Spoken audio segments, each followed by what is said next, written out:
The college football playoff rankings are done. The bracket's set. The matchups are taking place. Personally, I've got 2 games circled, and you can guess which 2. I think I'm going to go to the Alabama-Oklahoma game. I think I'm going to go on down to College Station the next morning for Miami and Texas A&M. But those aren't the lessons I've learned. Those are just plans that I've made. What lessons have we learned? I'm sure you've learned a lot. I'm sure you have a lot of takeaways. The first thing that I have learned is we really need to tell the truth about college football conference championship games. It's going to be an uncomfortable truth, but I think it's a truth most of us know. Not all conference championship games are equal because not all conferences are equal. So there was a big question floating around last week when Ohio State did not drop after losing the Big Ten title game. And Alabama didn't drop after losing the SEC title game. But Brigham Young did drop after losing the Big 12 championship game. And the question was, why is this product and process so hypocritical? Why did one team drop when they lost their conference title game, but 2 didn't? Do you want the truth? The truth is because the Big 10 and the SEC are different than the Big 12, and they will be treated as such. Now, that's a lesson that I think most of us knew. Not all of us want to admit it, but most of us knew that. And it was put on display. Was it favoritism? If you call rational observation of the sport favoritism, yes. I do know there are a lot of conspiracies out there that, well, since this conference is in bed with this network or that conference is in bed with that network, that's where the favoritism comes from. I don't necessarily know that it's as much that as it is just acknowledging where most of the good teams and the good talent is. You don't have to like it. I don't love it, but that is the way it is. And so that's why, like even on our show, notice in the lead up to the final Saturday of the season, I never said if any conference runner-up drops, it's wrong. I said if they drop Alabama, it's wrong because I was already aware of this truth. This truth has been evident to me for a while that not all conferences are going to get treated equally. Again, I'm not asking you to agree with it. I'm not even telling you I agree with it. I'm telling you it makes sense and that's the way it is. Another lesson I learned, this one I think I'll have more agreement on. The weekly rankings show for the playoff committee is trash. It doesn't serve a purpose. It actually serves a counter purpose. It just confuses people more. So I think we ought to do away with it. Now, I was listening to Ryan Russillo on his show earlier today before Cannell came on. When Cannell came on, I just fast forwarded. But before he brought Cannell on, he was talking about the rankings show and how a lot of people think that it doesn't serve a purpose. And he said, hey, fair point. Okay, then the counterpoint is let's just do away with it. And he was kind of walking that through to a logical conclusion. And he was asking fairly, do you know how crazy that would be? Like, yeah, you get fed some television product masquerading as a legitimate rankings reveal process right now, and you get all up in arms and you argue, and then it gets flipped on you at the 11th hour. But do you know how much more crazy it would be if you just had to guess what the committee was looking at? And he made a good point that I hadn't thought of, but is accurate. If the playoff rankings don't exist until the final week of the season, it's not like there won't be rankings. It would be a network or an entity that just creates a product to fill that void because people are dying for rankings. In sports, especially college sports, you got to have your rankings. That's why the AP poll segments traditionally do our highest traffic of the week. People love polls. They love rankings. It's why it's always been foolish to ask not to do AP rankings until week 6 or not to do preseason rankings. You can't outlaw that. People want it. And so with the playoff rankings, okay, if we're not going to get rid of them, then let's keep them, but let's really turn the volume up and let's expose the entire process. So in other words, if I'm college football commissioner and you tell me that we're going to keep, well, I tell you that we're going to keep the playoff rankings, I'm not just telling you we're going to keep it status quo. If we're going to keep the rankings and the rankings reveal show on Tuesday night, I want to observe the deliberation. I want far more than just Hunter Yurachek giving me prepared talking points. Actually, it should have been prepared for him this year. It would have gone a lot better. For 4.5 minutes, I don't need that. I need really detailed, in-the-weeds explanations. And you know what? If you have to have more than one person on air, like if I know I'm getting 5 questions from Reese Davis, and I have to, I kid you not, if I have to take one committee member per question, one committee member per scenario, just educate yourself on this one lane, so that when we put you on TV for 93 seconds, you know what to talk about, so be it. At least we'll get a better explanation.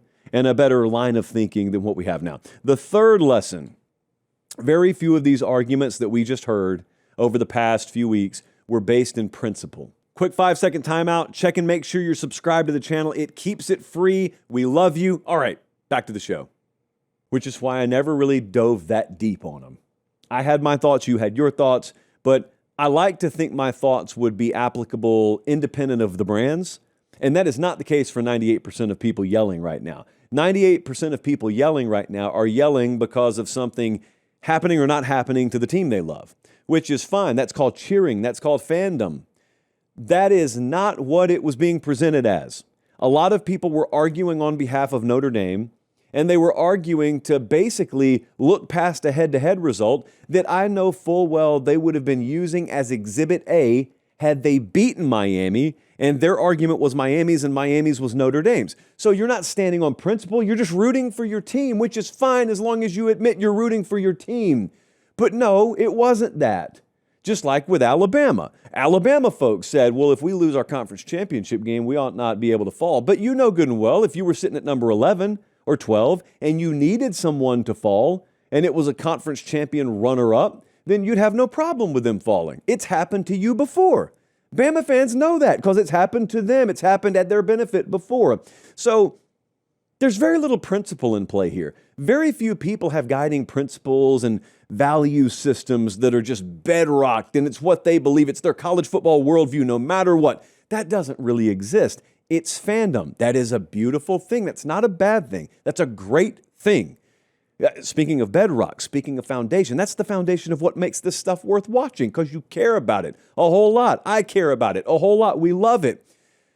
But man, it can pull the wool over your eyes when it comes to walking arguments through to a logical conclusion independent of the brands, independent of the stickers in front of you. The fourth thing I learned is that maybe we ought to just fix conference tiebreakers before we burn the entire system down and start from scratch.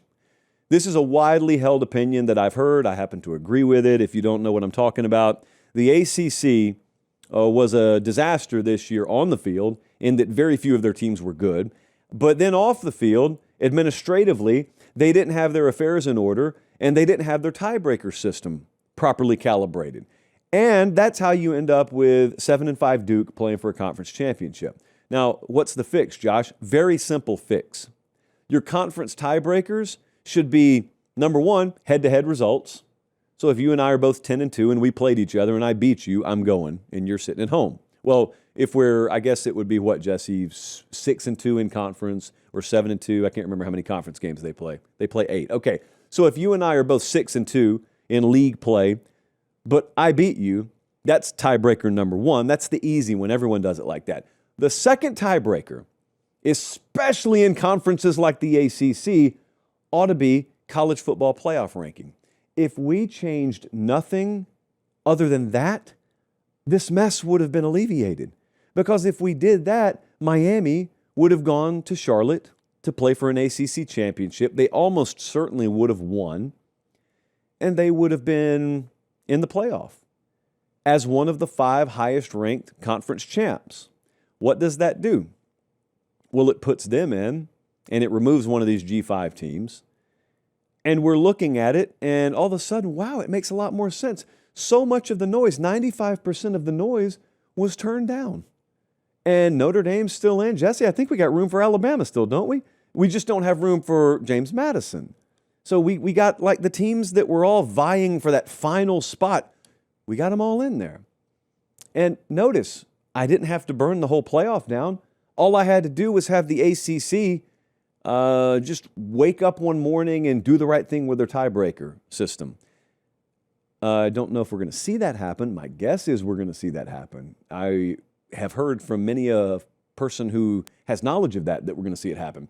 And lastly, and this may be the most important part because this is the part where we look forward to the playoff, Ohio State bled on Conference Championship Saturday. Ohio State bled. Now, I'm not being a Buckeye hater when I say that. I'm reverting back to a point I made a few weeks ago. Someone asked on the show, how many teams can win the national title? I said, that's all up to Ohio State. Because up until that point, Ohio State had looked utterly dominant. And I said, if they really are as good as they look, very few teams can win a national title. But if we change nothing about this sport other than Ohio State's a little more vulnerable than they have looked, then it's game on. Well, they did more than look vulnerable. They lost. They gave up 13 points in a conference title game and still lost. So they bled. So now it's game on. Ohio State can still win it. They're still the favorite. Indiana can win it. I know. I've already seen them beat Ohio State. But Georgia, yes. Oregon, yes. I'm going to get back to Texas. You know what I want? Texas Tech, outside shot, yes. But now we start to think about the Texas A&Ms of the world.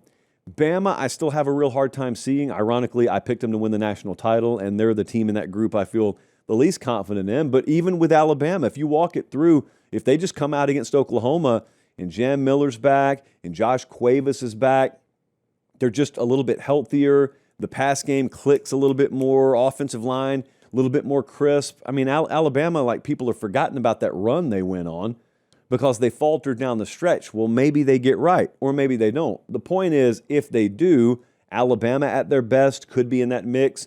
Miami, I skipped over Ole Miss. They qualify too. Miami got in the playoff. They could be in that mix. Like Miami could lose in the first round, but they could also win the whole thing.